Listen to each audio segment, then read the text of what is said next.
अब्दुल मुत्तलिब को पता चला अबरहा के सिपाहियों ने मेरे ऊंटों को पकड़ लिया है।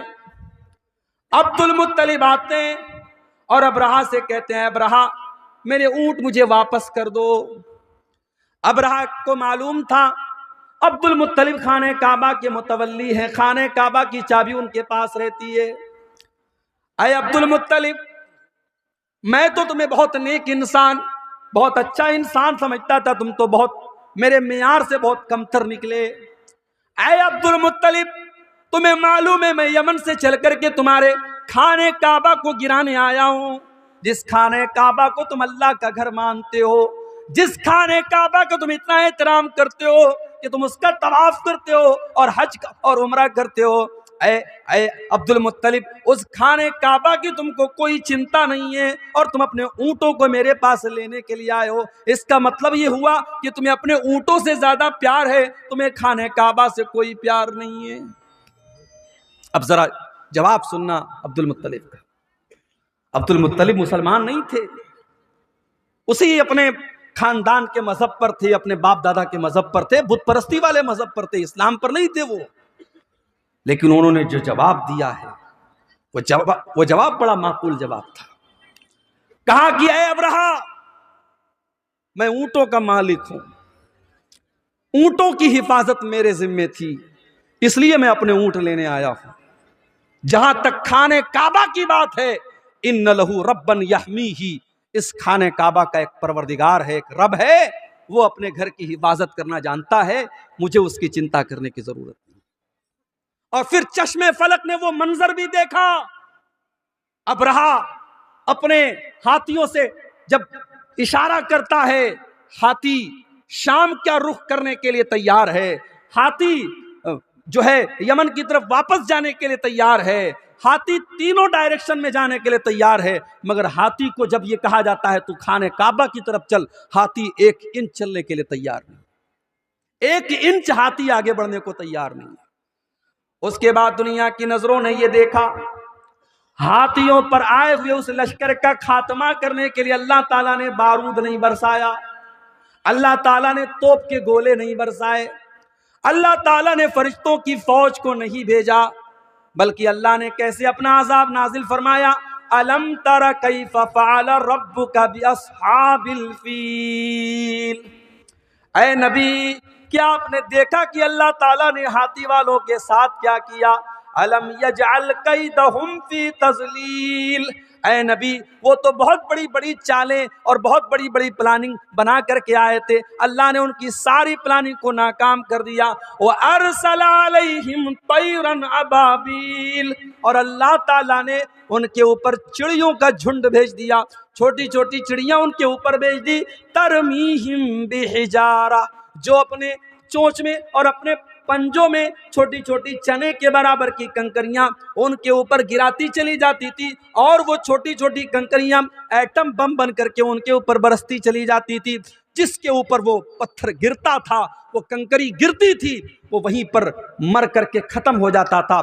फजालहुम कास्फिम माकूल, अल्लाह ताला के हुक्म से वो इतने बदबख्ती के साथ उनका खात्मा हुआ। कास्फिम माकूल, जैसे खाया हुआ चारा हो, जैसे गाय और बकरी को आपने देखा होगा जब वो चारा को खा लेता है और कभी कभी उसके मुंह से वो बचा हुआ चारा निकलता है, उस चारे की तरह उनकी डेड बॉडी पड़ी थी, उनकी सड़ी हुई लाशें पड़ी थी, उनकी टूटी फूटी लाशें पड़ी थी। अल्लाह को अपने घर को बचाना था तो उसने परिंदों को भेजा था, छोटी छोटी चिड़ियों को भेजा था। मेरे भाइयों, आज क्यों नहीं आ रहा है परिंदों का लश्कर, आज क्यों नहीं आ रही अल्लाह की मदद? क्या ये सवाल हमारे और आपके दिमाग में नहीं पैदा होता? बिल्कुल पैदा होता है। और जो नज्म मैंने पढ़ी अभी आपके सामने खुतबे के बाद, उस नज्म के आखिरी शेर में भी यही शिकवा किया है शोरिश काश्मीरी ने।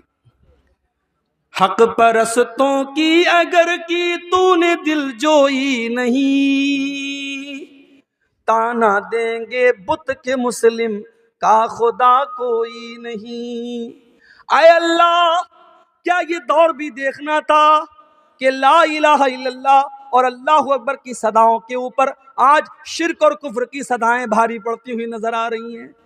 आए अल्लाह, आज तेरे घर के ऊपर, तेरी मस्जिद के ऊपर, तेरी इबादत खाने के ऊपर है अल्लाह आज शिर्क के अड्डे बनाए जा रहे हैं, हाय अल्लाह बुत खाने बनाए जा रहे हैं। हाय अल्लाह क्या ये दिन भी देखना था हक परस्तों की, है अल्लाह अगर तूने मदद न की कल दुनिया कहेगी मुसलमानों तुम्हारा खुदा कहाँ चला गया। ये शायर ने बड़ा सच्चा शिकवा किया है। मेरे भाइयों, हमें तो शिकवा है अपने परवरदिगार से, मगर हमारे रब का भी हमसे एक शिकवा है। और आज यही मेरा मौजू है कि अल्लाह की मदद क्यों नहीं आ रही है। कौन सी ऐसी चीजें हैं जिसकी वजह से आज अल्लाह की मदद नहीं आ रही है। दुआओं में तो कोई कमी नहीं हो रही है, यहां से लेकर मक्के तक दुआएं हो रही हैं, इमाम हरम दुआ कर रहे हैं, तहज्जुद में न जाने कितने मुसलमान दुआएं कर रहे हैं। दुआएं तो बहुत हो रही हैं, दुआओं में असर क्यों नहीं है। मेरे भाइयों, अल्लाह की मदद क्यों नहीं आ रही है। इस सवाल का जवाब कुरान में देखो। जो आयत करीमा मैंने आपके सामने पढ़ी है सूरह मोहम्मद की आयत है, और अल्लाह ताला इस आयत में अपने नबी के सहाबा से कह रहा है, या अय्युहल्लदीना आमनू इन तंसुरुल्लाह यंसुरकुम व युसब्बित अक़दामकुम। ऐ ईमान वालो, अगर तुम अल्लाह की मदद करोगे। अब यहां एक चीज और नोट कर लीजिए, हमारी इतनी औकात नहीं कि हम अल्लाह की मदद कर सकें। ना ना ना, अल्लाह की मदद का मतलब क्या है भाई? अल्लाह क्या हमारी मदद का मोहताज है? नहीं, मदद तो छोड़ दो। अगर कोई नमाजी, कोई ज़कात देने वाला, कोई रोजा रखने वाला, कोई हज करने वाला, कोई उम्रा करने वाला अगर यह समझता है कि उसकी इबादत से अल्लाह को कोई फायदा पहुंच रहा है, अल्लाह का कोई भला हो रहा है, या अल्लाह को कोई फैज़ पहुंचा रहा है, अपने दिमाग से ये कीड़ा निकाल दो। अल्लाह के नबी फरमाते हैं, अल्लाह ताला कहता है, या इबादी, ऐ मेरे बंदो, लौ अन्न अव्वलकुम व आखिरकुम व इंसकुम व जिन्नकुम कानू अला अत्का कल्बि रजुलिन वाहिदिन मिनकुम। ऐ मेरे बंदो, जितने इंसान हैं और जितने जिन्नात हैं और जितने पहले के लोग हैं और जितने बाद के लोग हैं, सारे के सारे लोग अगर मुत्तकी बन जाएं, परहेजगार बन जाएं, अल्लाह से डरने वाले बन जाएं, दुनिया में सबसे नेक इंसान के जैसे बन जाएं, अल्लाह फरमाता है, माज़ादा फी मुल्की शैया। ऐ मेरे बंदो, तुम सबके सब मुत्तकी और परहेजगार बन जाओ, फिर भी मेरी सल्तनत में कोई इजाफा होने वाला नहीं है। और ऐ मेरे बंदो, कान खोल करके सुन लो, जितने आदम की औलाद हैं और जितने जिन्नात हैं और जितने पहले के लोग हैं और जितने बाद के लोग हैं, सबके सब मेरे नाफरमान हो जाएं, सबके सब अल्लाह की नाफरमानी करने लगे, गुनाह करने लगे, मा नक़सा मिन मुल्की शैया, मेरी हुकूमत में, मेरी सल्तनत में, मेरी बादशाहत में कोई कमी आने वाली नहीं है। अल्लाह को कोई फायदा नहीं है, और हमारी इतनी औकात नहीं कि हम अल्लाह की मदद कर सकें। तब इस आयत का क्या मतलब है भाई? या अय्युहल्लज़ीना आमनू, ऐ ईमान वालो, इन तंसुरुल्लाह यंसुरकुम, अगर तुम अल्लाह की इबादत करोगे, अगर तुम अल्लाह की मदद करोगे, अल्लाह तुम्हारी मदद करेगा। यहां अल्लाह की मदद से मुराद क्या है? अल्लाह के दीन की मदद, अल्लाह के दीन की मदद। अगर तुम अल्लाह के दीन की मदद करोगे, अगर तुम इस्लाम की मदद करोगे, अगर तुम इस्लाम की हिफाजत करोगे, अगर तुम अल्लाह के दीन का ताउन करोगे, अगर अपने ताकत के जरिए, अपने माल के जरिए, अपने इल्म के जरिए, अपने जिस्म के जरिए तुम अल्लाह के दीन की मदद करोगे, अल्लाह तुम्हारी मदद करेगा। अब जरा मुझे एक सवाल का जवाब देना। ढोल बज्जा इस गांव का नाम है। मेरे भाइयों, जरा अपने दिलों पर हाथ रख के बताना, सुबह आंख खुलती है तब से लेकर रात में बिस्तर पे जाने के टाइम तक जरा गौर करना, हर शख्स गौर करे, हम अल्लाह के दीन की कितनी मदद करते हैं। हमारी जात के जरिए अल्लाह के दीन को क्या मिला? अपने लिए तो बहुत कुछ हमने कर लिया, बच्चों के लिए बहुत कुछ कर लिया, बीवी के लिए बहुत कुछ कर लिया, घर वालों के लिए बहुत कुछ कर लिया। हमारे 24 घंटों में हमने अल्लाह के दीन के लिए क्या किया? कितने मिनट हमने खर्च किए, कितना पैसा हमने खर्च किया, कितनी एनर्जी हमने खर्च की। मेरे भाइयों, अल्लाह की मदद ऐसे नहीं आएगी। इन तंसुरुल्लाह यंसुरकुम, जब तुम अल्लाह की मदद करोगे अल्लाह तुम्हारी मदद करेगा। और अल्लाह तुम्हारी मदद ही नहीं करेगा, वह युसब्बित अक़दामकुम, बड़े से बड़ी सुपर पावर तुम्हारे सामने आ जाए, बड़े से बड़े हथियार तुम्हारे सामने आ जाए, तुम्हारे पैर के अंदर कभी लग़ज़िश नहीं आएगी, अल्लाह तुम्हारे कदम को जमा करके रख देगा। और यही फर्क है मेरे भाइयों हमारे बीच में और नबी के सहाबा के बीच में। नबी के सहाबा अल्लाह के दीन की मदद के लिए हर वक्त तैयार रहते थे। जरा जंगे ओहद का मंजर देखो मेरे भाइयों। जंगे ओहद में चंद मुसलमानों की गलती से जीती हुई जंग हार गए मुसलमान और सारा पासा पलट गया। अल्लाह के प्यारे नबी जख्मी हो गए। असल में बार बार ये जो है ना माइक, इसकी वजह से दबाव की वजह से झुक जा रहा है। इसका क्या इलाज है? या तो इसको बार बार पकड़े रहें। जंग का पासा पलट गया और जीती हुई जंग मुसलमान हार गए। बड़े गौर से सुनना मेरे भाइयों, जंग मुसलमान हार गए, अल्लाह के नबी जख्मी हुए, आपका चेहरा लहू लुहान हो गया और 70 सहाबे किराम भी शहीद हो गए। ये सब कुछ कब हुआ? जंगे ओहद के अंदर, गज़वे ओहद के अंदर नबी मौजूद हैं और इस दुनिया के सबसे बेहतरीन लोग यानी मुसलमान सहाबे किराम मौजूद हैं। उसके बावजूद सहाबे किराम के रहते हुए और नबी के रहते हुए ये जंग मुसलमान हार गए। आज हमें और आपको क्या लगता है? अरे भाई ऐसा कैसे हो सकता है? जब हम अल्लाह के मानने वाले, अल्लाह के दीन पर चलने वाले, ऐसा कैसे पॉसिबल है? हमारी मस्जिदों के साथ कोई गलत कैसे कर सकता है? हमारी मस्जिदों पर कोई अन्याय कैसे हो सकता है? ये तो अल्लाह की इबादत का घर है। हमें ऐसा लगता है कि नहीं लगता? ये सवाल पैदा होता है कि नहीं होता है? अब जरा सोचो मेरे भाई, हम तो बड़े गिरे पड़े मुसलमान हैं, हम लोग तो बड़े गुनहगार मुसलमान हैं, सर से पैर तक गुनाहों में लथपथ हैं। सोचो जब सहाबा के दौर में ये हालत हुई है, एक गलती, सिर्फ एक गलती की है सहाबा ने, चंद सहाबा ने, जिनको अल्लाह के नबी ने तैनात किया था पहाड़ी के ऊपर, यहां से हटना नहीं, 50 लोगों को तैनात किया था।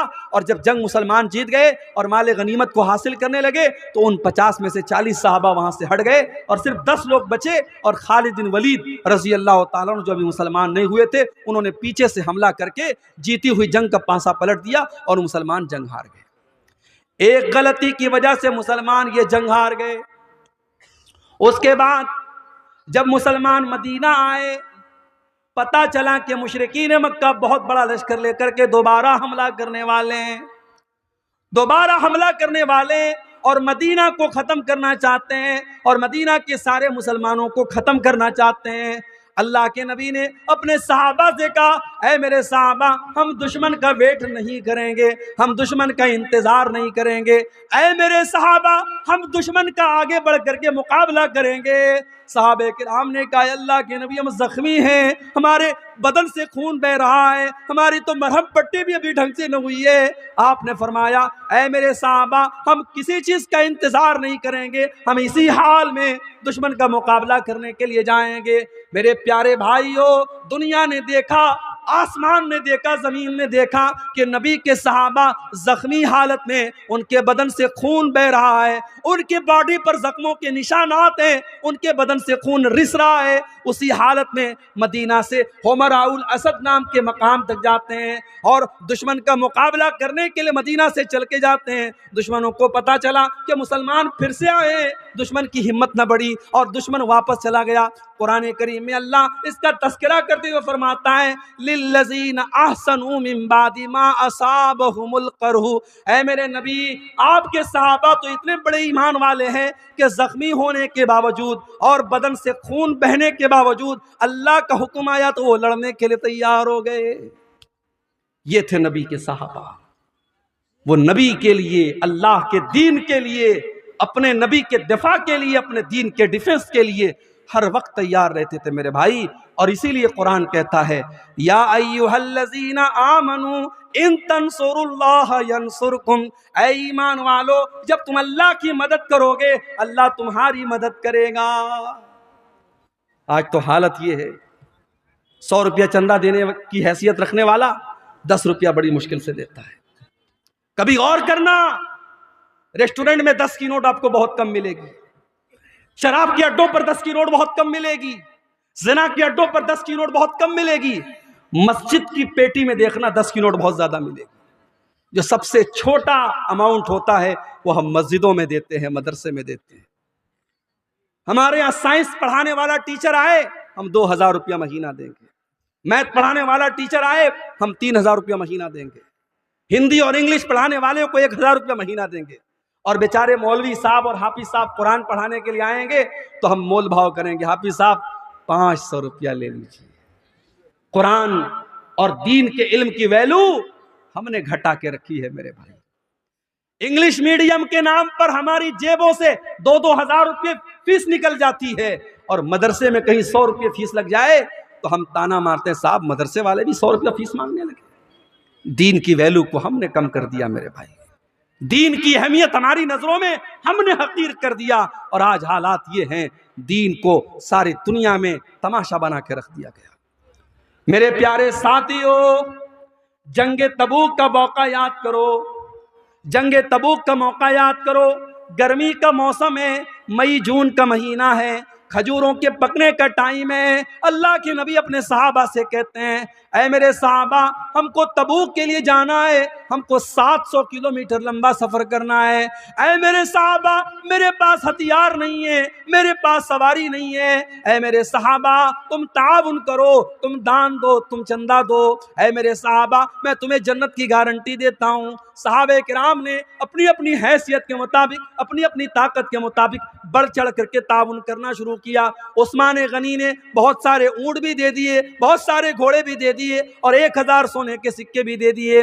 बहुत सारे सहाबा गरीब थे, मजदूर थे, मजदूरी किया करते थे। कोई 1 मुट्ठी, कोई 2 मुट्ठी गेहूं ला रहा है, जौ ला रहा है। अय अल्लाह के प्यारे नबी, मैं ये मेहनत करके, मजदूरी करके ये लाया हूं, अय अल्लाह के नबी इसको ले लीजिए। अल्लाह के नबी सबका चंदा ले लेते थे, सबका दान ले लेते थे। इतने में हजरत उमर फारूक आए। उमर फारूक, उनके दिल में तमन्ना पैदा हुई, हमेशा नेकी के मामले में अबू बकर का नंबर सबसे आगे रहता है। आज उमर का नंबर आगे रहेगा, आज उमर आगे बढ़ के दिखाएगा। उमर फारूक अपने घर आते हैं, अपने सारे घर के माल को इकट्ठा करते हैं, और सारे माल को 2 हिस्सों में डिवाइड करते हैं, और आधे माल को घर छोड़ते हैं, और आधे माल को बोरे में, पैकेट में पैक करते हैं, और नबी अकरम के पास ला के रख देते हैं। अल्लाह के नबी पूछते हैं, माँ अब कई तल अहलिक, अय उमर, घर वालों के लिए कुछ छोड़ के आए हो कि नहीं आए हो? हजरत उमर कहते हैं, अय अल्लाह के नबी आप फिक्र न करें, अब कई तो लहुमुन्निस्फा, मैं आधा लाया हूँ और आधा छोड़ के आया हूँ, आधा लाया हूँ, आधा छोड़ के लाया हूँ, आप चिंता न करें, आप फिक्र न करें। अब हजरत उमर इंतजार कर रहे हैं कि अब देखें अबू बकर क्या लाते हैं। हजरत अबू बकर भी थोड़ी देर में आए, उन्होंने भी अपने सामान का झोला ला करके रख दिया। नबी ने पूछा, माँ अब कई तल अहलिक, अय अबू बकर, तुमने घर वालों के लिए क्या छोड़ा है? वो लोगों, अबू बकर की जुबान पर क्या जवाब आया? अबू बकर की जुबान पर क्या जवाब आया?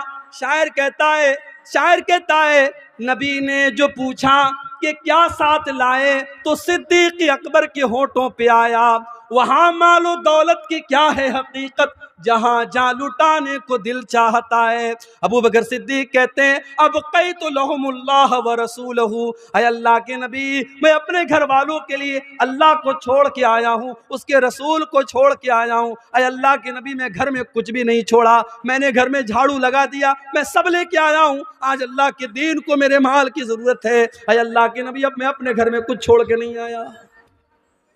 ये नबी के सहाबा थे। मेरी प्यारी माँ और बहनों, आज वो जज्बा हमारे और आपके अंदर नहीं है। अल्लाह की मदद कहां से आएगी? हमारी जिंदगियों में दीन की कोई हैसियत नहीं है। हमारी 24 घंटे में हम अगर गौर करें, हम दीन के लिए कितनी मेहनत कर रहे हैं, और दीन के लिए हम क्या कर रहे हैं मेरे भाइयों? हम कुछ नहीं कर रहे हैं। अल्लाह का वादा तो सीधा सीधा है, इन तंसुरुल्लाह यंसुरकुम, जब तुम अल्लाह के दीन की मदद करोगे, अल्लाह तुम्हारी मदद करेगा। गज़वे उहुद का वो मंजर भी याद करो मेरे भाई। एक औरत आती है, बताया गया तेरा भाई शहीद हो गया है, तेरा बाप शहीद हो गया है, तेरा शौहर शहीद हो गया है। बाप के मरने की खबर सुनी, भाई के मरने की खबर सुनी, शौहर के मरने की खबर सुनी, सारी मुसीबतों पर सब्र कर लिया। और फिर कहती है, ओ लोगों ठीक है, मेरे बाप का इंतकाल हो गया, मेरा भाई शहीद हो गया, मेरा शौहर शहीद हो गया, मुझे ये बताओ कि अल्लाह के रसूल का क्या हाल है। लोगों ने कहा अल्लाह के रसूल बिल्कुल सही सलामत हैं। उसने कहा नहीं नहीं, जब तक मैं अपने नबी का दीदार न कर लूं, जब तक मैं अपने नबी को देख न लूं, मुझे चैन नहीं मिल सकता। लोगों ने दीदार कराया, लोगों ने दिखाया, देखो ये अल्लाह के नबी है। जब अल्लाह के नबी को देखती है तो क्या कहती है, कुल्लु मुसीबतिन बादक जलरुन या रसूल अल्लाह। अय अल्लाह के नबी, आपके रहते हुए सारी मुसीबतें मेरे लिए आसान है। अय अल्लाह के नबी, आप जिंदा हैं, आप सही सलामत हैं, मुझे बाप के जाने का, मुझे भाई के जाने का, मुझे शौहर के जाने का कोई दुख नहीं है। अल्लाह के दीन के लिए अपना सब कुछ कुर्बान करने का जज्बा था मेरे भाइयों सहाबा के अंदर। वो जज्बा हमारे अंदर नहीं है। जब तक ये जज्बा हम पैदा नहीं करेंगे, हम और आप अल्लाह की मदद के हकदार नहीं हो सकते। आज तो हालत ये है, नौजवान है, पैसा कमा रहा है, अच्छा पैसा कमा रहा है, बिल्डर है, अच्छी खेती बाड़ी है, उसके पास लाखों का मालिक है। उससे कहो भाई हज कर ले, उम्रा कर ले, कहता अरे मौलवी साहब अभी कितनी उम्र है, अभी 40 साल का हूं, हज कर लूंगा दाढ़ी रखनी पड़ जाएगी, हज कर लूंगा 5 टाइम की नमाज पढ़नी पड़ेगी, हज कर लूंगा चोरी बेईमानी नहीं कर पाऊंगा, लोग कहेंगे हाजी साहबों के ये सब काम करता है। अभी थोड़ा गुलछर्रे उड़ा लेने तो 50-60 साल के हो जाएंगे, फिर हज भी कर लेंगे, उम्रा भी कर लेंगे। मुझे बताओ 40 साल वालों, क्या तुम लिखवा के लाए हो कि तुम 50 साल तक जिंदा रहोगे? क्या इस बात की गारंटी है कि तुम्हें आइंदा कोई बड़ी बीमारी नहीं होगी? इतनी छोटी सी उम्र में मैंने अपनी आंखों से देखा है मेरे भाइयों, अपनी आंखों से देखा है कितने नौजवानों को अपनी आंखों से देखा है। कोई एक्सीडेंट में मारा गया, कोई घर से निकला था सैर और तफरीह करने के लिए, मेरी वाइफ, मेरी अहलिया के खाला का बेटा था, हाफिज कुरान था, बड़ा नेक बच्चा था, आलिम भी था, घर से निकला था, बकरीद का मौका था, ईद उल अज़हा का मौका था, और अगर मेरी याददाश्त धोखा नहीं खा रही शायद चौथा दिन था। दोस्तों के साथ बनारस में वो तफरीह करने के लिए, घूमने के लिए बाइक से निकला, और मेरी अहलिया अपने मायके में थी, और उनकी जो खाला थी, जो उस लड़के की माँ थी, वो भी अपनी बहन के घर आई थी। और बकरीद का त्यौहार आप जानते हैं, खाने पीने का त्यौहार है, तरह तरह की डिशेस खाई जा रही है। नौजवान लड़का घर से निकला है, त्यौहार का टाइम है, बकरीद का मौका है, वो घर से ये सोच करके निकला है कि चलो हम खुशी मनाएंगे, हम थोड़ा दोस्तों के साथ सैर व तफरीह करेंगे। बाइक से वो निकलता है और मुगल सराय रेलवे स्टेशन से करीब में एक ट्रक आती है, और ट्रक का ड्राइवर शायद नशे में रहा हो या नींद के आलम में रहा हो, उसने उसकी बाइक में ऐसी टक्कर मारी है, ऑन द स्पॉट वो लड़का 18-20 साल का वो लड़का इंतकाल कर जाता है मेरे भाई। और इतनी बुरी तरीके से एक्सीडेंट होता है, उसके सर का और उसके धड़ का जो हाल होता है वो बयान के बाहर है मेरे भाई। और त्योहार का मौका है, जब लाश घर में आती है और माँ बाप उसकी लाश को देखते हैं मेरे भाई, माँ बाप की आंखों से आंसू नहीं थमते। खुशी का त्योहार और खुशी का मौका गम में तब्दील हो जाता है मेरे भाइयों। मौत का फरिश्ता आपसे अपॉइंटमेंट लेकर के नहीं आएगा, आपसे पूछ करके नहीं आएगा कौन सी बीमारी, कौन सा एक्सीडेंट, कौन सी मुसीबत और कौन सा बहाना आपकी जिंदगी के खात्मे की खबर लेके आएगा, आप नहीं कह सकते। मेरे भाइयों, नबी अकरम के सहाबा को देखो, जंगे बद्र का मौका है, हजरत उमैर इब्न हुमाम अंसारी एक नौजवान साहबी हैं, नौजवान साहबी खजूरें खा रहे हैं, और अल्लाह के नबी जंगे बद्र में अपने सहाबा को जिहाद की अहमियत बता रहे हैं और अल्लाह की राह में लड़ने की अहमियत बता रहे हैं। अल्लाह के नबी सहाबा से कह रहे हैं, ऐ मेरे सहाबा, ये जंगे बद्र का मैदान है, ये जन्नत का मैदान है, उठो और जन्नत को पाने के लिए लड़ पड़ो और अल्लाह की राह में कुर्बानी दे दो। हजरत उमैर इब्न हुमाम कहते हैं, ऐ अल्लाह के नबी, अय अल्लाह के नबी, क्या जन्नत इतनी बड़ी है कि जन्नत की चौड़ाई आसमानों और ज़मीन के बराबर है? अल्लाह के नबी फरमाते हैं कि हाँ हाँ ए उमर, जन्नत की चौड़ाई तो इतनी है। वो कहते हैं बखिन बखिन, क्या बात है क्या बात है? अल्लाह के नबी फरमाते हैं ए उमर, तुम ऐसा क्यों कह रहे हो? कहते हैं अल्लाह के नबी, इन्नी लअरजू, मैं उम्मीद करता हूँ कि मैं भी जन्नत में चला जाऊँ। आपने फरमाया हाँ ए उमर, अगर तुम अल्लाह की राह में लड़ते लड़ते शहीद हो जाओगे तो तुम भी उसी जन्नत के हकदार बनोगे। उमर इब्न हुमाम खजूरें हाथ में लिए हुए हैं, उन खजूरों को जमीन पर फेंक देते हैं।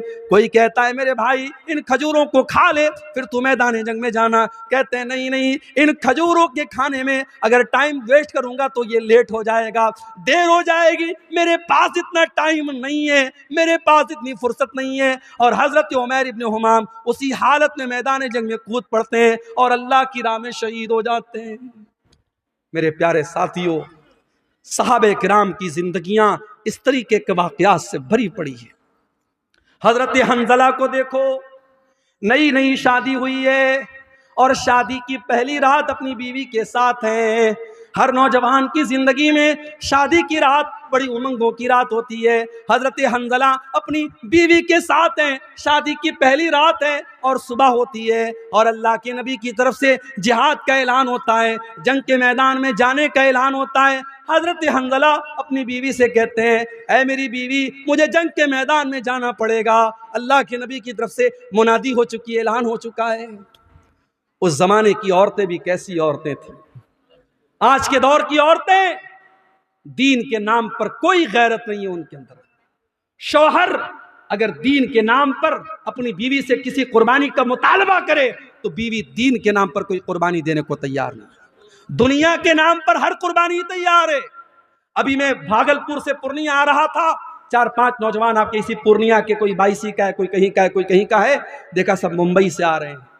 मुंबई से कहने लगे मौलवी साहब हम लोग मुंबई में रहते हैं, वहाँ काम करते हैं और महीनों के सालों के बाद हम अपने वतन को लौट रहे हैं, ढेर सारा सामान लेके लौट रहे हैं। बीवी को ये गवारा है कि शौहर मुझसे 6 महीना 7 महीना दूर रहे, मुंबई में रहे, सऊदी में रहे, दुबई में रहे, बीवी को ये सारी आजमाइश और ये सारी कुर्बानी गवारा है। क्यों?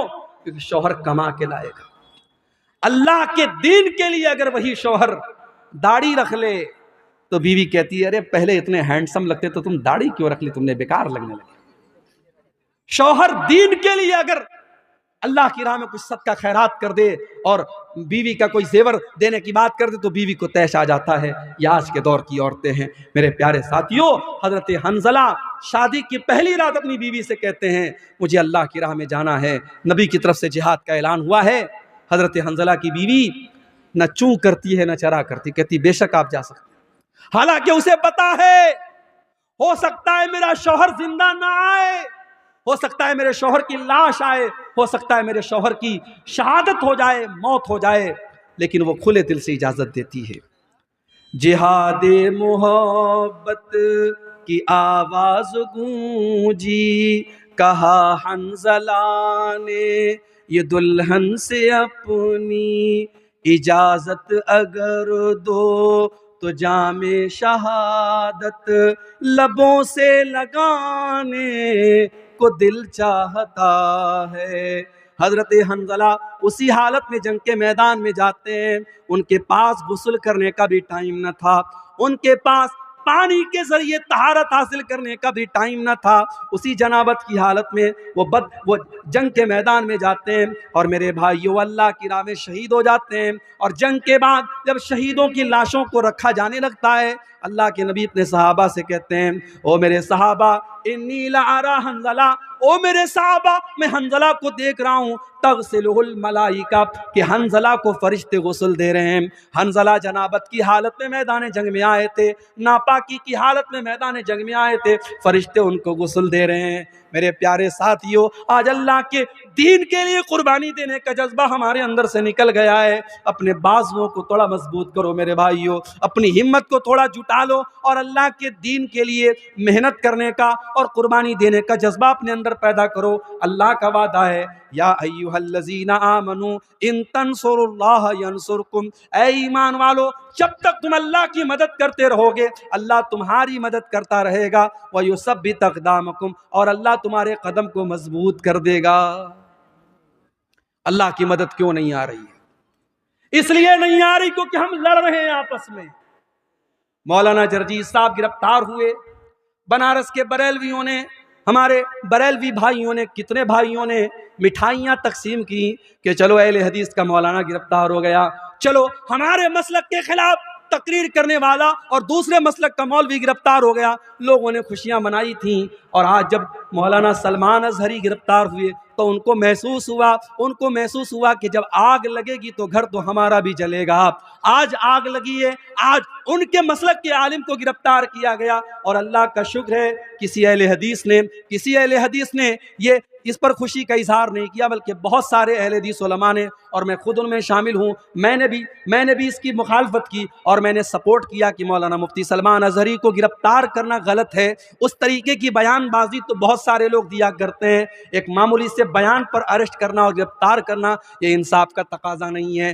कब तक लड़ते रहोगे? कब तक आपस में इस तरीके से मसलक के नाम पर खेल खेलते रहोगे? अगर आज इस्लाम का कोई दुश्मन आपके मुसलमान को पकड़ करके उससे जबरदस्ती कहता है तुम फला मजहब का नारा लगाओ और फला माबूद का नारा लगाओ, तो हम उसको देख करके हमें गुस्सा आता है। लेकिन आप जाओ देखो फेसबुक के ऊपर वो वीडियो भी आप देखो कि एक मुसलमान को बरेलवी मसलक के लोगों ने पकड़ा और कहा कि तू आला हजरत को मानता है कि नहीं मानता है, तू बरेली शरीफ को मानता है कि नहीं मानता है, तू फला फला को काफिर मानता है कि नहीं मानता है। ये मसलक की आग और ये फिरके की आग इस कदर लग चुकी है कि एक मसलक का मुसलमान दूसरे मसलक के मुसलमान को पकड़ करके, जैसे मॉब लिंचिंग की गई मुसलमानों की, ऐसे एक मसलक का मुसलमान दूसरे मसलक की मॉब लिंचिंग करने तक के लिए तैयार है और उसको पकड़ करके धमका करके उससे अपने मसलक के नारे लगवा रहा है। कब तक हम लड़ते रहेंगे मेरे भाई? आज पानी सर से ऊंचा जा चुका है। जब हमारा दुश्मन मसलक की बुनियाद पर और फिरके की बुनियाद पर हमारे दरमियान कोई तफरीक नहीं करता, तो हम और आप अपने आप को तफरीक में क्यों बांटे हुए हैं?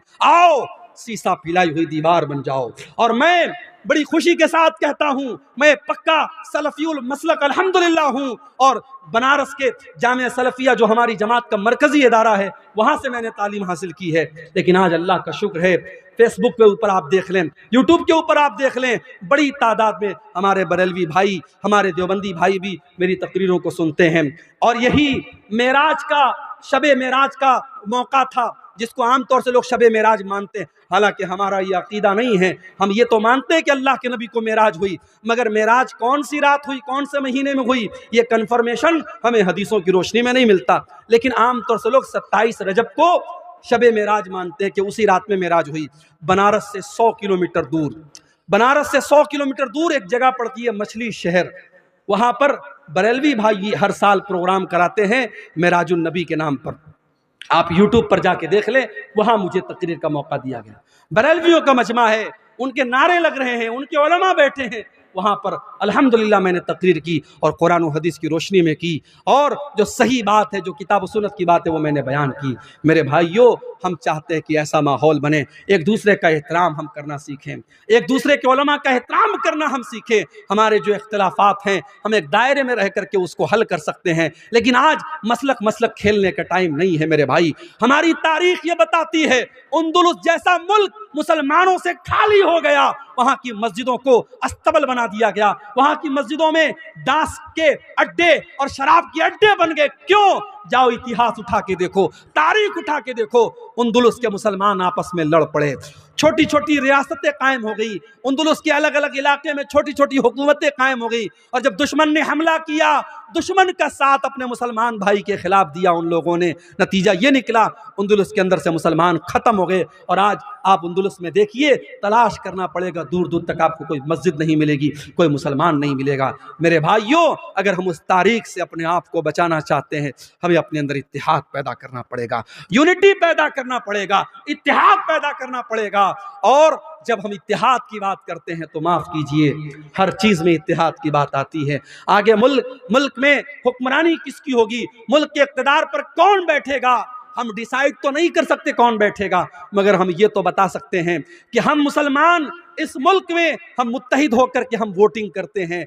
आने वाले इलेक्शन के मौके पर भी आप अपने वोट के जरिए ऐसी ताकतों को आप अपना वोट दीजिए जिनके बारे में आपको ये लगता है कि हाँ ये मुल्क में अमन चैन और सुकून को बढ़ावा देंगी। और ऐसी ताकतों को नाकाम कीजिए जो मुल्क के माहौल में नफरत का जहर घोलना चाहती हैं। मेरे भाइयों, हमें और आपको अपने अंदर इत्तेहाद पैदा करना पड़ेगा। कुरान क्या कहता है? वातसिमू बिहब्लिल्लाहि जमीआ, ऐ ईमान वालो तुम अल्लाह की रस्सी को मिलकर के थाम लो, वला तफर्रकू, और आपस में तुम फिरकों में न बटो, वज़कुरू नेमतल्लाहि अलैकुम, और ऐ ईमान वालो तुम अल्लाह की नेमत को याद करो, इज़ कुंतुम आदान, जब तुम एक दूसरे के दुश्मन थे, फ़अल्लफ़ बैन क़ुलूबिकुम, अल्लाह ने अपने नबी को भेज करके तुम्हें भाई भाई बना दिया। आज तो हालात ये हैं, एक सगा भाई अपने सगे भाई की जमीन पर नाजायज कब्जा करके बैठा है। एक सगा भाई, दोनों एक माँ के बच्चे हैं, एक पेट से पैदा हुए हैं, एक बाप का खून दोनों की रगों में दौड़ रहा है, लेकिन सगा भाई अपने सगे भाई की जमीन पर नाजायज कब्जा करके बैठा है। सगा भाई अपने भाई के खिलाफ अदालत में केस लड़ रहा है और उसको मालूम है जमीन मेरी नहीं है, जायदाद मेरी नहीं है, मेरे भाई की है, मगर पैसे और जमीन और जायदाद की ऐसी लालच है, अपने भाई के खिलाफ केस लड़ रहा है। कान खोल करके सुन लो, मेरे नबी की अदालत का फैसला, दुनिया की अदालत का फैसला बाद में देखना, सुप्रीम कोर्ट और हाई कोर्ट का फैसला बाद में देखना, पहले देखो हमारे नबी की अदालत का क्या फैसला है।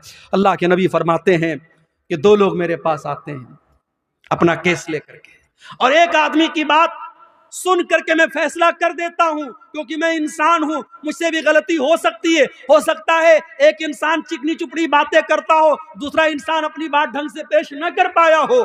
कान खोल करके सुन लो, अल्लाह के नबी फरमाते हैं अगर मैंने फैसला गलत कर दिया, जिसकी जमीन नहीं थी, जिसकी जायदाद नहीं थी, जिसका हिस्सा नहीं था, उसको मैंने दे दिया, फ़इन्नमा अक़तउ लहू क़ितअतम मिनन नार।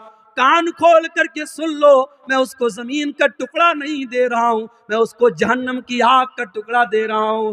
ओ लोगो, अपने भाई की, अपनी बहन की जमीन आपने नाजायज तरीके से हथिया भी ली। आपने जमीन नहीं हथियाई, आपने बिल्डिंग नहीं ली, आपने घर नहीं लिया, आपने खेत नहीं लिया, आपने तो जहन्नम का टुकड़ा ले लिया। आपने तो बहुत बड़ा घाटे का सौदा कर लिया, घाटे का सौदा आपने कर लिया। मेरे भाइयों, कुरान कह रहा है कि मुत्तहिद हो जाओ, अल्लाह के बंदो भाई भाई बन जाओ। नबी के सहाबा भाई भाई बन करके रहे। मक्का के मुहाजिर जब मदीना पहुंचे, मदीना के अंसारियों ने खुले दिल से कहा कि हमारे भाइयों, हमारे घर के दरवाजे आपके लिए खुले हैं। यहां तक कहा जमीन मेरी है, खेत मेरा है, जायदाद मेरी है, लेकिन नबी ने आपको मेरा भाई बनाया है, आ जाओ हम जमीन के 2 टुकड़े कर देते हैं, घर के 2 हिस्से कर देते हैं, खेत के 2 हिस्से कर देते हैं, आधा तुम ले लो, आधा मैं ले लेता हूं। यहां तक कहा मेरी 2 बीवियां हैं, तुम किसी एक को पसंद कर लो, मैं तलाक दे देता हूं, तुम निकाह कर लेना।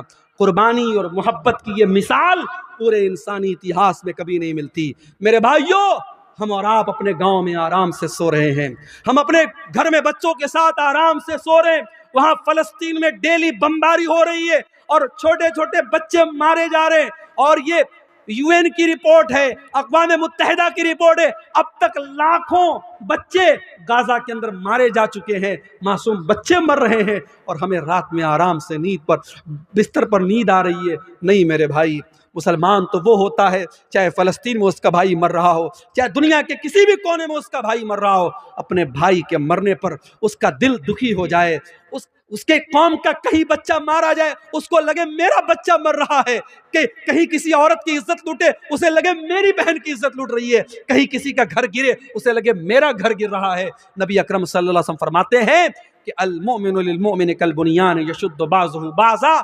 मुसलमान तो मुसलमान के लिए एक इमारत की तरह होना चाहिए, एक बिल्डिंग की तरह होना चाहिए। जैसे एक बिल्डिंग जब तैयार होती है, उसमें पिलर्स भी खड़े किए जाते हैं, उसमें बाकायदा स्लैब भी डाला जाता है, उसमें सीमेंट का अपना रोल होता है, उसमें छड़ का अपना रोल होता है, उसमें सरिया का अपना रोल होता है। जैसे एक बिल्डिंग तैयार होती है और बिल्डिंग का हर मटेरियल दूसरे मटेरियल को ताकत देता है, मुसलमान को ताकत देने वाला बने, मुसलमान का सपोर्टर बने, मुसलमान का हमदर्द बने। और एक और हदीस में अल्लाह के नबी फरमाते हैं मसलुल मोमिनीना फी तवाद्दिहिम व तआतुफिहिम व तराहुमिहिम कमसलिल जसदिल वाहिद।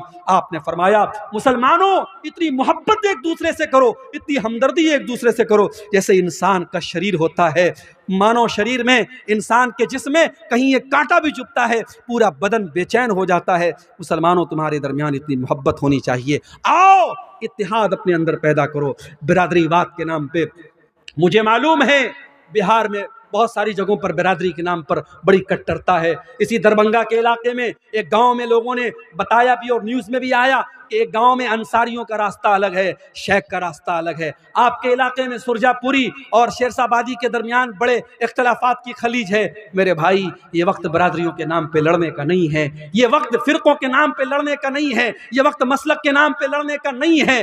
हालात ये हैं आज मुसलमान जिस गांव में अक्सरियत में होते हैं वहां से भी मुसलमान के सरपंच खड़े जीत नहीं पाते। क्यों? क्योंकि सरपंच का चुनाव होता है, प्रधान का चुनाव होता है, मुसलमान उस गांव में मेजॉरिटी में है, लेकिन मुसलमान के 4 कैंडिडेट खड़े होते हैं, गैर मुस्लिम का 1 कैंडिडेट खड़ा होता है और मुसलमानों के वोट 4 जगह तकसीम हो जाते हैं। गांव में मेजॉरिटी मुसलमानों की है, लेकिन प्रधान जो होता है, सरपंच जो होता है, वो गैर मुस्लिम बन जाता है। मेरे भाइयों इत्तेहाद में ताकत है, यूनिटी में ताकत है। आज मुल्क के हालात इस बात का तकाजा करते हैं कि हम अपने अंदर इत्तेहाद पैदा करें। मेरे भाइयों आज अल्लाह की मदद अगर चाहिए तो हमें और आपको मुत्तहिद होना पड़ेगा। इसी तरीके से अगर अल्लाह की मदद चाहते हो तो तौहीद की हिफाजत करो और शिर्क से बचो। अल्लाह मुशरिक की मदद कभी नहीं करेगा। अल्लाह का वादा है हम तुम्हारी मदद करेंगे। शर्त क्या है? वादल्लाहुल्लज़ीना आमनू मिनकुम व अमिलुस्सालिहाति लयस्तखलिफन्नहुम फिल अर्ज़ि कमस्तखलफल्लज़ीना मिन क़ब्लिहिम। ऐ ईमान वालो अल्लाह का वादा है, अल्लाह ज़रूर तुम्हारी मदद करेगा, तुम्हें ज़मीन के अंदर इक़्तिदार भी अता करेगा, तुम्हारे खौफ को अमन और शांति से तब्दील कर देगा। शर्त क्या है? याबुदूननी ला युशरिकून बी शैया। शर्त यह है तुम मेरी इबादत करना और मेरी इबादत में किसी को शरीक न करना, शिरक मत करना। आज हालत क्या है?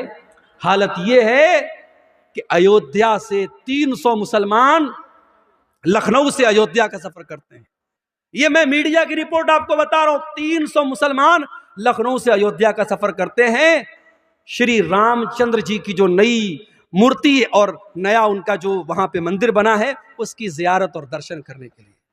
माफ करना, एक मुसलमान होने के नाते हम श्री रामचंद्र जी का एहतराम करते हैं, उनका सम्मान करते हैं, मगर हम उनकी इबादत को जायज नहीं समझते। क्यों? हमारा अकीदा है ला इलाहा इल्लल्लाह, अल्लाह के सिवा कोई इबादत के लायक नहीं है। जो किसी का बेटा हो, जो किसी का बाप हो, जो किसी का भाई हो, जो किसी का शौहर हो, वो रब नहीं हो सकता, वो माबूद नहीं हो सकता। हमारा क्राइटेरिया बड़ा क्लियर है, कुल हुवल्लाहु अहद अल्लाहुस समद लम यलिद वलम यूलद वलम यकुल लहू कुफुवन अहद। अल्लाह एक है, अल्लाह बेनियाज है, अल्लाह का कोई बेटा नहीं, अल्लाह किसी का बेटा नहीं और अल्लाह को किसी के मदद की जरूरत नहीं है, उसके बराबर कोई नहीं है। मेरे भाइयों हम श्री रामचंद्र जी की और जो भी इस भारत देश में हमारे महापुरुष आए और नेक लोग आए, हम उनका सम्मान करते हैं, उनकी इज्जत करते हैं, उनका एहतराम करते हैं, मगर हम उनकी इबादत को जायज नहीं मानते। आज मुसलमान के अकीदे का ये हाल है। 300 मुसलमान जाते हैं और उनकी जियारत के लिए और उनके आगे सर झुकाने के लिए जाते हैं और साहब मीडिया में उनका बड़ा महिमा मंडन होता है कि साहब ये है देश के सच्चे मुसलमान, ये देशभक्त मुसलमान है। माफ करना, देश का संविधान हमसे ये नहीं कहता है कि मुसलमान तब अच्छा हिंदुस्तानी बनेगा जब वो दूसरे मजहब की तारीफ करेगा, बल्कि हमारे देश की तो यही खासियत है, या हिंदू हिंदू रहकर, मुसलमान मुसलमान रहकर, सिख सिख रहकर, ईसाई ईसाई रहकर, यहूदी यहूदी रहकर, बौद्ध बौद्ध रहकर, हर मजहब वाला अपने मजहब पर रहकर हिंदुस्तानी है। और हिंदुस्तान का संविधान और आईन उसे अपने मजहब पर अमल करने की आज़ादी देता है। मेरे भाइयों हमारी हिंदुस्तानियत पर शक करने का किसी को कोई अधिकार नहीं है। इस मुल्क की आज़ादी में हमारे उलमा का खून शामिल है, हमारे उलमा का खून शामिल है। और आपके इसी बिहार की सरजमीन पर उलमाए सादिकपुर, पटना का एक इलाका और एक मोहल्ला था सादिकपुर, अंग्रेजों ने बुलडोजर चलवा दिए, पूरे मोहल्लों को खत्म करवा दिया और जवाहरलाल नेहरू ने कभी कहा था कि मुल्क में की आज़ादी में तमाम लोगों की कुर्बानी एक तरफ है और उलमाए सादिकपुर की कुर्बानी एक तरफ है। मेरे प्यारे साथियों, हमारे उलमा के खून बहे हैं, हमारे उलमा ने फांसी के फंदे पर झूले हैं और काला पानी की सजाएं उन्होंने झेली हैं, तब जाकर ये मुल्क आज़ाद हुआ है। इस मुल्क को हम न कभी छोड़े हैं और न छोड़ेंगे इंशाअल्लाह। ये बात याद रखो मेरे भाइयों, इस मुल्क का कोई फैसला हमारी आवाज़ के बगैर अधूरा है। मगर हमें अपने हालात पर भी गौर करना पड़ेगा, हमें अपने हालात पर भी गौर करना पड़ेगा कि आज हमारा अकीदा जो हमारे दीन की सबसे मजबूत बुनियाद है, आज अकीदे का क्या हाल है।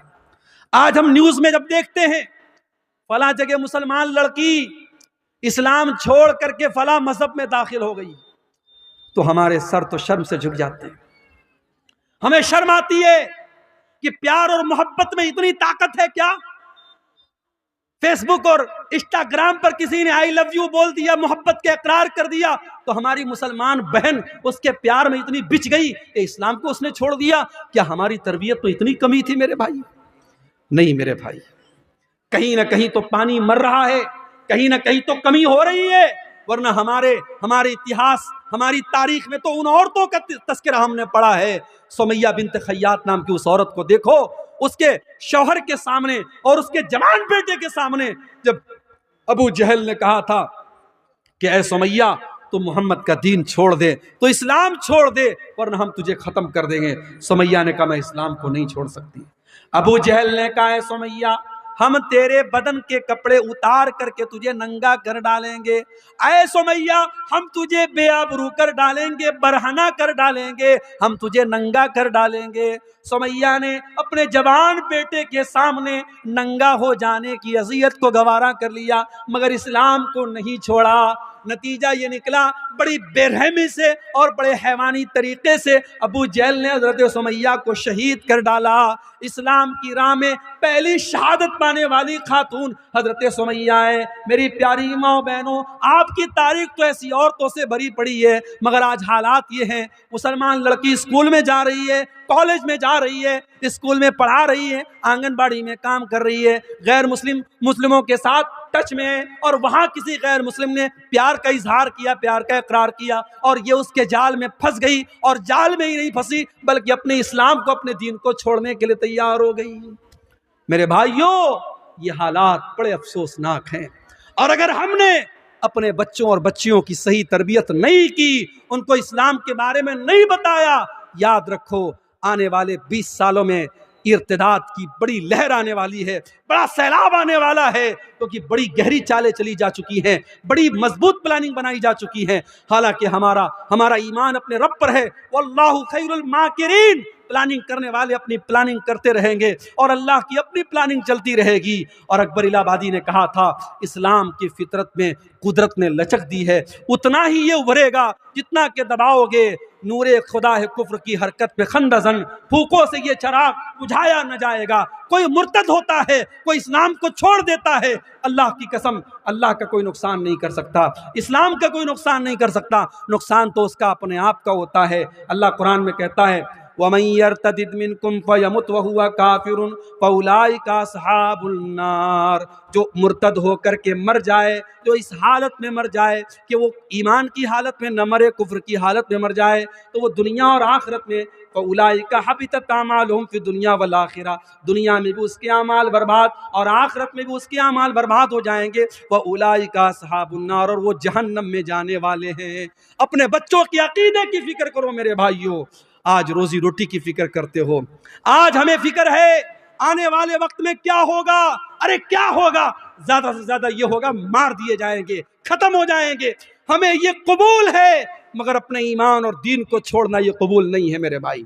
हम मर जाना कबूल कर ले, हम खत्म हो जाना कबूल कर ले, मगर ईमान और तौहीद से समझौता करना कबूल न करें। याद करो अपने बाप इब्राहीम अलैहिस्सलाम को। इब्राहीम अलैहिस्सलाम जब अपने लख्ते जिगर इस्माइल को और अपनी बीवी हाजरा को जब मक्का की बियाह हो गया, सरजमीन पे छोड़ के जाने लगे, तो क्या दुआ की थी उन्होंने? कहा था, वजुनुबनी व बनी या नाबुदल असनाम, परवरदिगार मेरे बीवी बच्चों को ऐ अल्लाह तू शिर्क से बचाना, बुत परस्ती से बचाना, ऐ अल्लाह मेरी औलाद को तू शिर्क से बचाना। जब इब्राहीम अलैहिस्सलाम जैसे पैगंबर को अपने बच्चों की फिक्र है, अपनी औलाद के अकीदे की फिक्र है, हमारी और आपकी क्या औकात है मेरे भाई। हमें और आपको अपने बच्चों की अकीदे की फिक्र होनी चाहिए। बचपन से अपने बच्चों को इस्लाम का अकीदा सिखाओ, तौहीद का अकीदा सिखाओ।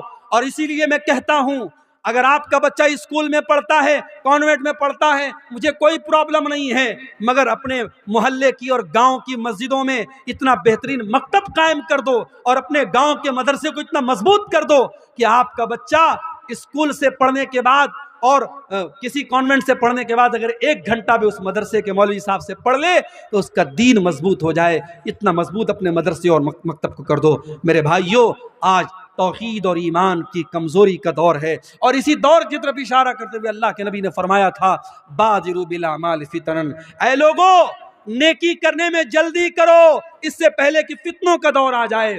और इतने फितने आ जाएंगे, युस्बिहुर रजुलु मोमिनन व युस्बिहुर रजुलु मोमिनन व युमसी काफिरा, सुबह को एक इंसान मोमिन होगा और शाम को काफिर हो जाएगा, और शाम को मोमिन होगा और सुबह को काफिर हो जाएगा। ईमान की वैलिडिटी 12 घंटे की भी नहीं होगी, ईमान इतना कमजोर हो जाएगा। अल्लाह के नबी ने फरमाया, यबी उदीनहु बिअरदिन मिन दुनिया, ईमान का सौदा किया जाएगा और चंद टकों के एवज ईमान बिक जाएगा। मेरे भाइयों, आज ईमान बिक रहा है और हालात इस कगार पे पहुंच चुके हैं, हमें अपने तौहीद और ईमान की हिफाजत करनी पड़ेगी। अल्लाह की मदद क्यों नहीं आ रही? 2 और पॉइंट बयान करके बात खत्म करूंगा।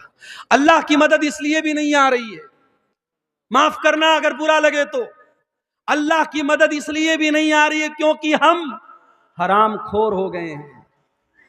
इसी बिहार की सरजमीन से मेरे पास फोन आया, सीमांचल से फोन आया, शेख साहब अगर हमारे इलाके में तकरीर करना तो जरा इस पर भी बोलना। ब्याज खोरी बढ़ रही है मुसलमानों में, ब्याज की रकम खाने का शौक बढ़ रहा है। किसी जमाने में लोग ब्याज मजबूरी में दे देते थे मगर लेते नहीं थे, मगर आज कितने मुसलमान हैं जो पैसे वाले हैं, तुझे 1 लाख रुपया चाहिए, चल दे देता हूं, लेकिन मुझे रिटर्न में 1,05,000 देना, 1,10,000 देना। ब्याज खुल्लम खुल्ला खा रहा है मुसलमान। उस मुसलमान से कहो, तू अपनी मां के साथ जिना करेगा क्या? दोनों कान पकड़ लेगा। कैसी बात कर रहे हो? मां के साथ जिना करने की बात कोई सोच भी नहीं सकता। अरे अपनी मां के साथ जिना करने से बड़ा गुनाह है सूद खाना, क्योंकि मां के साथ जिना करने वाले के बारे में अल्लाह ने यह नहीं कहा कि जो अपनी मां के साथ जिना करता है वो अल्लाह से जंग करता है, रसूल से जंग करता है, मगर ब्याजखोर के बारे में अल्लाह कुरान में कहता है, फ़इल्लम तफ़अलू फ़अज़नू बिहर्बिन मिनल्लाहि व रसूलिही, ऐ ब्याज खाने वाले, अगर तूने ब्याज खाना नहीं छोड़ा तो आजा अल्लाह से जंग कर ले, रसूल से जंग कर ले। है किसी में ताकत? है किसी की औकात? है किसी की हैसियत कि वो अल्लाह से जंग करे, वो रसूल से जंग करे? मेरे भाइयों, ब्याजखोरी बढ़ रही है। और दूसरी चीज मेरे नौजवानों, जुए की लत बढ़ रही है। आजकल नई नई कंपनियां आ रही है क्रिप्टो के नाम से, फला कंपनी में पैसा लगा दो, फला कंपनी में पैसा लगा दो। मुझे लोगों ने बताया हाफिज साहब भी लगा रहे हैं, इमाम साहब भी लगा रहे हैं, मौलवी साहब भी लगा रहे हैं, और कहते हैं मौलवी साहब की जायज है। कैसे जायज है भाई? कहते हैं बिजनेस हो रहा है। क्या बिजनेस हो रहा है भाई? ये तो नहीं पता, लेकिन बिजनेस हो रहा है। कोई बिजनेस नहीं हो रहा है। ये जितनी कंपनियां आई हैं, मेटा फला फला फला और क्रिप्टो फला और फला फला, ये सब फ्रॉड है, धोखा है। लिख लो मेरी बात, आज 2024 में कह रहा हूं, 2025 तक कई कंपनियां भाग चुकी होंगी। सब फ्रॉड है, सब इसकी टोपी उसके सर, उसकी टोपी उसके सर। शुरू में जो लोग जुड़ेंगे उनकी कमाई होगी, बाद में जो लोग जुड़ेंगे उनकी कमाई लेके भाग जाएगी। कोई बिजनेस नहीं हो रहा है। और एक बात सुन लो, अगर किसी बिजनेस में पैसा लगाते भी हो तो इतना सिंपल नहीं है। लोग अक्सर ये सवाल करते हैं, शेख साहब शेयर मार्केट में पैसा लगाना कैसा है? लगा सकते हो, मगर कुछ शर्त है। अब मिसाल के तौर पर टाटा है, टाटा बहुत बड़ी कंपनी है। टाटा जो है गाड़ी भी बना रही है, टाटा फोन भी बना रही है, टाटा की अपनी टेलीकॉम कंपनी भी है, टाटा की अपनी जो है आईटी कंपनी भी है। टाटा बहुत बड़ी कंपनी है। अब टाटा के किस कंपनी में आप शेयर लगा रहे हैं? आपका पैसा किस कंपनी में लगा है और वो कंपनी क्या काम करती है, ये देख लो। आप शेयर मार्केट में पैसा लगा सकते, अगर वो जायज काम कर रही है तो। आप किसी भी कंपनी में पैसा लगा दिए, वो कह रहे हैं भाई 1 लाख रुपया आप हमारी कंपनी में लगा दो, हम हर महीना आपको 10,000 रुपया देंगे। लोग को लगता है यार बड़ा आसान तरीका है। अभी कुछ दिनों पहले हैदराबाद और मुंबई में एक बहुत बड़ी कंपनी, मैं नाम नहीं लूंगा, आप लोग सुने होंगे, जानते होंगे, उसमें मुसलमान नाम देखकर और उलमा का नाम देखकर लोगों ने पैसा लगाया, करोड़ों लोगों का पैसा डूब गया। कितने बंबई के हमारे जानने वाले उलमा का पैसा डूब गया। कितने लोगों ने अपने फ्लैट बेच दिए, घर बार बेच दिया कि जब बैठे बिठाए 50,000 रुपया मिल रहा है तो घर मकान को रखने की क्या जरूरत, सब बेच दिया और करोड़ों रुपया उनका डूब गया। मेरे प्यारे साथियों, इस तरीके के धोखेबाजों से होशियार रहो। आप अपने पैसे को हलाल जगह लगाओ, जायज जगह लगाओ, अल्लाह का नाम लेके लगाओ। बिजनेस है, कभी प्रॉफिट होगा कभी लॉस होगा, लेकिन अगर आपकी नीयत सही होगी अल्लाह जरूर बरकत देगा। और सहाबा में हमें करोड़पति सहाबा भी मिलते हैं। याद रखो, पूरी अमानतदारी के साथ और पूरी बसीरत के साथ कह रहा हूं, पैसा कमाओ।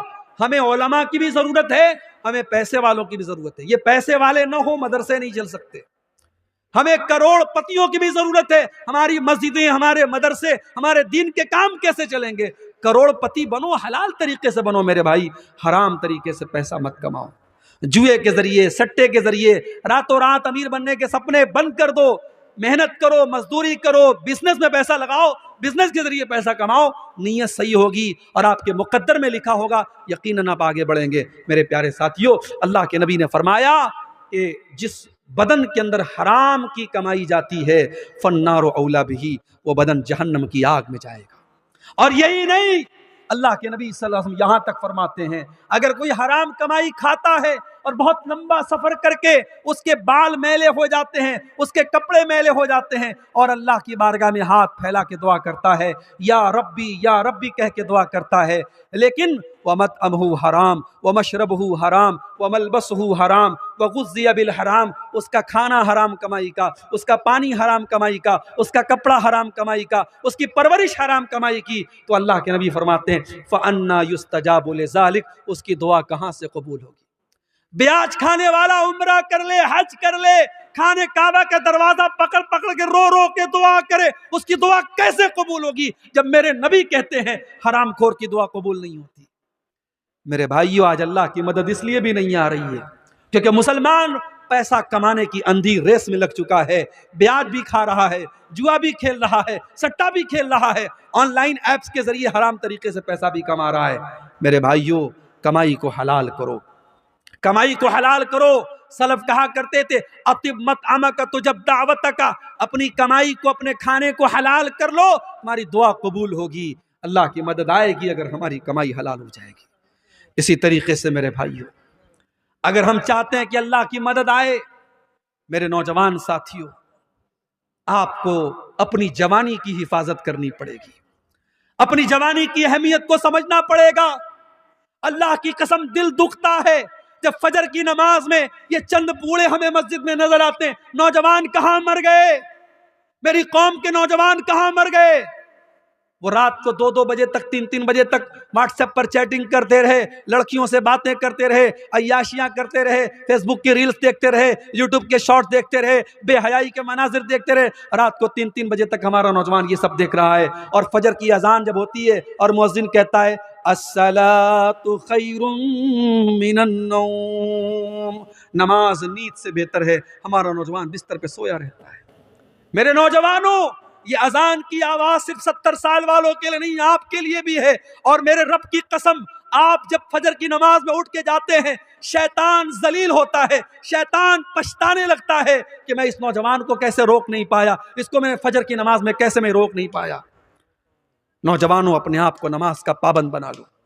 और बाज़ नौजवान मुझसे पूछते हैं, मेरे पास व्हाट्सएप पर मैसेज भी आता है, शेख साहब गंदी आदत में पड़ गया हूं, गंदे वीडियोस देखने की आदत हो गई, लड़कियों से चैटिंग करने की आदत हो गई, हराम काम की आदत पड़ गई, शेख साहब कोई इलाज बता दीजिए, कोई तरीका बता दीजिए। आओ तरीका बताता हूं कुरान की रोशनी में। गंदी आदतों से बचना है, बुरी आदतों से बचना है, अय्याशी से बचना है, मोबाइल के गलत इस्तेमाल से बचना है। एक नुस्खा बताता हूं, नोट कर लो मेरे भाई। कुरान में अल्लाह फरमाता है फखलफ मिन बादिहिम खल्फुन अदाउस्सलात वत्तबउश शहवाति फसौफ यल्कौन गय्या।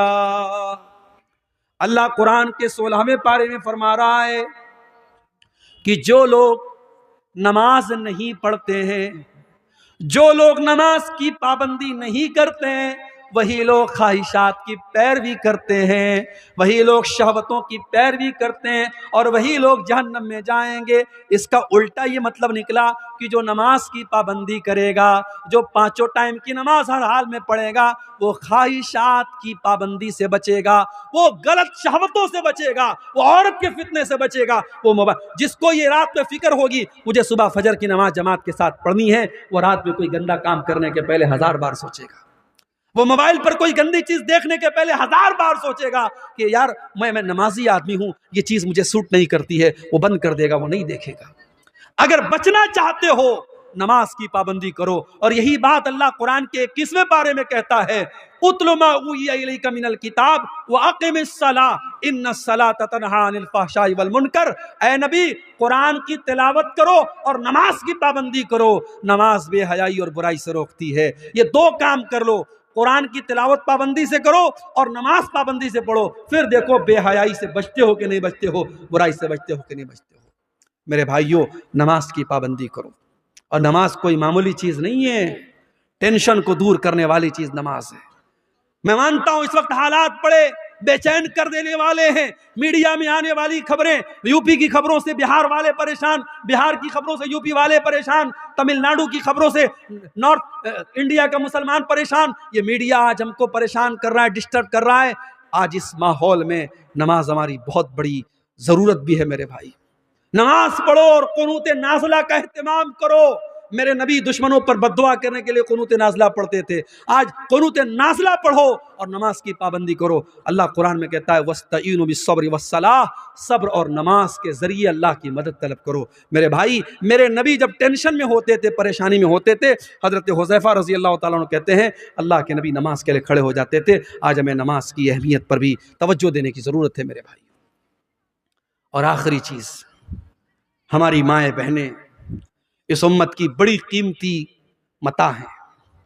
इस उम्मत की माएँ बहनें, इस उम्मत की औरतें, इस उम्मत की बहुत कीमती दौलत हैं। क्यों? क्योंकि ये किसी की माँ बनती हैं, किसी की बीवी बनती हैं, किसी की बेटी होती हैं, किसी की बहन होती है। एक औरत के कई रूप होते हैं और इस्लाम ने औरत के हर रूप की बड़ी इज्जत की है। इस्लाम में औरत को पूजा तो नहीं गया, औरत की इबादत तो नहीं की गई। इस्लाम में इबादत सिर्फ अल्लाह की है।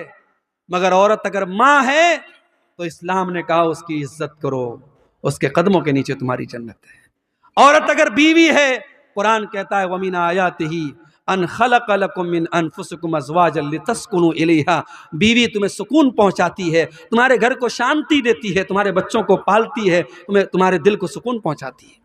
यही बीवी बेटी, यही औरत बेटी है। तो अल्लाह के नबी फरमाते हैं, मन इब्तुलिया मिन हाज़िहिल बनाती शैअन कुन्न लहू सित्रम मिनन नार। जिसको अल्लाह बेटी दे करके आजमाता है और इस इम्तिहान में वो खरा उतरता है, बेटी अपने माँ बाप को जहन्नम की आग से बचाती है।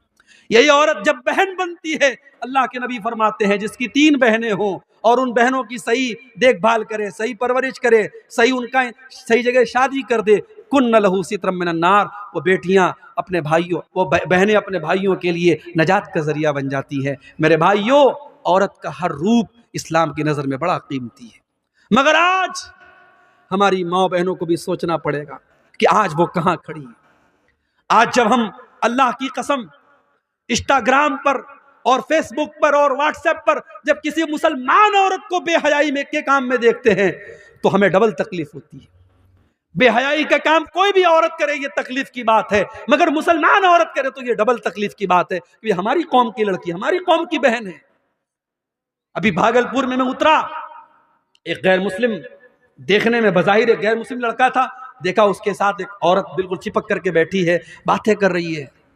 कुछ देर के बाद मोबाइल पर फोन आया मेरे सामने, उसने सामने वाले से बात करके अस्सलाम वालेकुम कहा। कपड़े से नहीं लगा मुसलमान है, उसके चेहरे पर जो स्कार्फ बना हुआ था उससे नहीं लगा मुसलमान है, लेकिन जब फोन पर उसने अस्सलाम वालेकुम कहा, मुझे पता लग गया मुसलमान है। मुझे बड़ी तकलीफ हुई कि ये मुसलमान लड़की किसी गैर मुस्लिम लड़के के साथ इस तरीके से ऑटो पे टोटो पे बैठ के क्या कर रही है। ये हालात आज हमारी कौम के हैं। मेरी माँ और बहनों, आज आपको अपनी जिम्मेदारी को समझना पड़ेगा। आज आपको बेहयाई और बेगैरती के इस तूफान का मुकाबला करना है, उसका शिकार नहीं बनना है। औरत बड़ी कीमती चीज भी है और शैतान का बहुत बड़ा हथियार भी है। अल्लाह के नबी फरमाते हैं, अद्दुनिया कुल्लुहा मता व खैरु मता दुनिया अल मरतु सालिहा, दुनिया की सबसे कीमती दौलत नेक औरत है। और अल्लाह के नबी ये भी फरमाते हैं, अल मरतु औरतुन, औरत पर्दे में रहने की चीज है। फैज़ा खरजत, जब ये औरत घर से निकलती है, इस तशरफहा शैतान, तो शैतान का शिकार बन जाती है, शैतान का आला बन जाती है। इसलिए मेरी माँ और बहनों, आप दोधारी खंजर हैं। आपके जरिए अच्छा काम भी हो सकता है और आपके जरिए समाज को बिगाड़ा भी जा सकता है। अब ये आप तय कर रहे हैं आपको क्या करना है। और मर्दों से मैं गुजारिश करूंगा कि आपके घर की औरतें क्या पहन रही है, किस हालत में निकल रही है, ये देखना आपकी जिम्मेदारी। आप दयूस ना बने, आप बेगैरत ना बने। जिस भाई की बहन बेपर्दा निकले, जिस बाप की बेटी बेपर्दा निकले, जिस शौहर की बीवी बेपर्दा निकले, वो दयूस है, वो बेगैरत है। और मेरे नबी ने फरमाया, 3 लोग क़यामत के दिन ऐसे होंगे, अल्लाह ताला उनकी तरफ देखेगा भी नहीं। उन 3 लोगों में एक वो इंसान भी होगा, अद्दयूस अल्लज़ी युक़िर्रु फ़ी अहलिहिल खुबुस, वो बेगैरत आदमी जिसके घर में बेगैरती का काम हो रहा हो और उसको कोई फर्क ना पड़ रहा हो। मेरे भाइयों, बेगैरती अल्लाह को पसंद नहीं, अल्लाह गैरत वाला है, अल्लाह को बेगैरत लोग पसंद नहीं है। इसलिए अपने घरों में गैरत का माहौल पैदा करो। अपने घर में ये बताओ, फर्क बताओ अपनी जवान बेटियों को, ये खाला का लड़का है, ये मामू का लड़का है, ये चाचा का लड़का है, ये गैर महरम है, किसी को अलाउ मत करो। व्हाट्सएप पर किसी का सलाम आया, अपनी बहनों से कहना चाहता हूं, खबरदार किसी अजनबी को लिफ्ट मत कराओ। वो पहले भाई बनकर के बात करेगा, फिर दोस्त बन जाएगा, फिर बॉयफ्रेंड बन जाएगा, फिर मिलने की बात करेगा, फिर तुम्हारी खूबसूरती की तारीफ करेगा। वो किस तरीके से पट्टी पड़ाएगा तुम नहीं समझ सकती। इसलिए खबरदार, होशियार। ये फेसबुक, ये व्हाट्सएप, ये चैटिंग के जितने रास्ते हैं, ये ज़िनाकारी और बदकारी की तरफ लेके जाते हैं। मुसलमान लड़की अगर मोबाइल इस्तेमाल करती है, बहुत होशियार रहे। किसी को अपने पर्सनल इनबॉक्स में आने की इजाज़त नहीं। कोई नए नंबर से कोई भी अजनबी आपको मैसेज करने की कोशिश करे, तुरंत ब्लॉक का ऑप्शन करो, ब्लॉक कर दो उसको। मेरे भाइयों, आखिर में ये कहना चाहूँगा, मुल्क के हालात जो भी हैं, जैसे भी हैं, मगर हम आज़ाद नहीं हैं। हमारे बड़े मौजूद हैं, हमारे उलमा मौजूद हैं। हम अपने उलमा की, अपने बड़ों की रहनुमाई के बगैर कोई कदम नहीं उठाएंगे, कोई ऐसा काम नहीं करेंगे जिससे हमारे मुल्क का कोई नुकसान हो, हमारी कम्युनिटी का कोई नुकसान हो, हमारे समाज का कोई नुकसान हो। दुनिया में जो लोग और फितना फसाद की बातें कर रहे हैं, वो करते रहे। मैं तो किसी ऐसे बयान के भी पक्ष में नहीं हूं जो बयान 2 कम्युनिटी के बीच में फसाद फैलाने की कोशिश करे।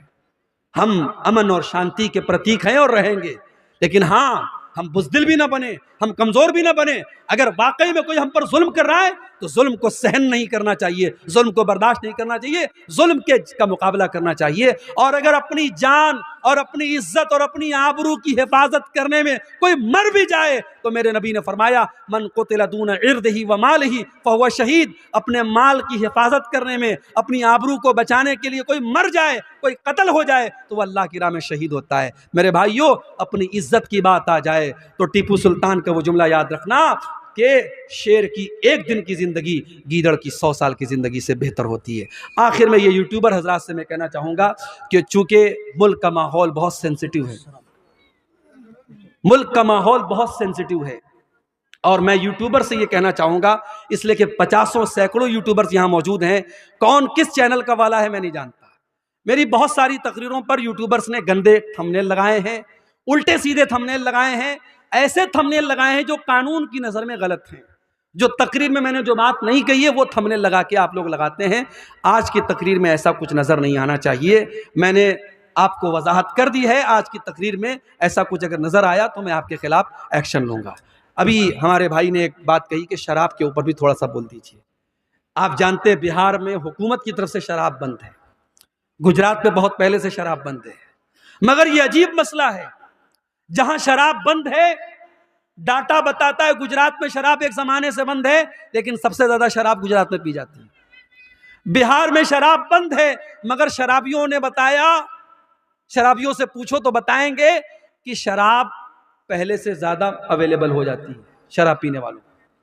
तो देखो, कानून के डंडे से शराब नहीं रुक रही है, कानून के डंडे से शराब नहीं रुक रही। किससे रुकेगी? ईमान की ताकत से रुकेगी। कुरान की आयत उतरी किस माहौल में? जिस माहौल में शराब पानी की तरह लोग पीते थे, हर दस्तरखान पे शराब रहती थी। और इसीलिए शराब इकट्ठे हराम नहीं हुई, शराब 3 स्टेप में हराम हुई। पहले अल्लाह ने सूरह बकरा की आयत नाजिल की, यसअलूनका अनिल खम्रि वल मैसिर कुल फीहिमा इस्मुन कबीरुन व मनाफिउ लिन्नास व इस्मुहुमा अकबरु मिन नफ़इहिमा। ऐ नबी, लोग आपसे शराब के बारे में पूछते हैं, जुआ के बारे में पूछते हैं। ऐ नबी, आप बता दीजिए कि शराब और जुआ में कुछ फायदा है लेकिन ज्यादा नुकसान है। उसका नुकसान ज्यादा है, फायदा कम है। अब ये शराब में क्या फायदा था?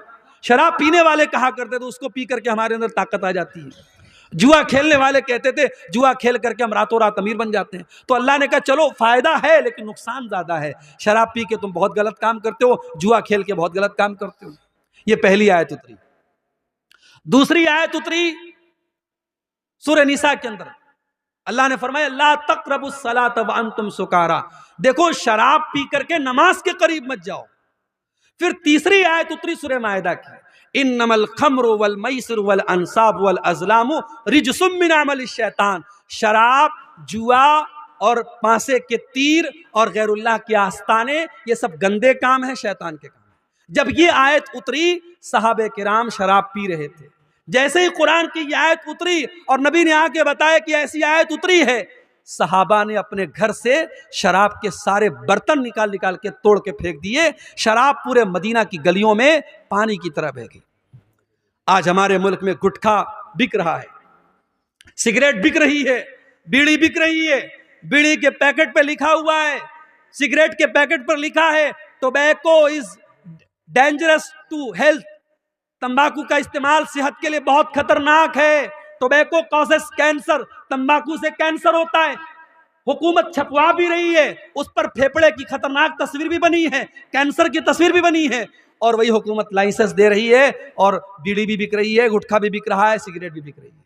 मेरे भाइयों, दुनिया के कानून और दुनिया के एडवर्टीजमेंट के जरिए जो काम नहीं हुआ मोहम्मद रसूलुल्लाह के दौर में, जब एडवर्टीजमेंट नहीं था, जब टीवी और रेडियो का दौर नहीं था, सिर्फ एक कुरान की आयत पर पूरे मदीना में शराब की नदियां बह गई। हम उसी नबी का कलमा पढ़ने वाले हैं मेरे भाई। हमें कोई शराब का नुकसान ना भी बताए, हमारे लिए तो इतना काफी है कि मेरे नबी ने शराब को हराम करार दिया है।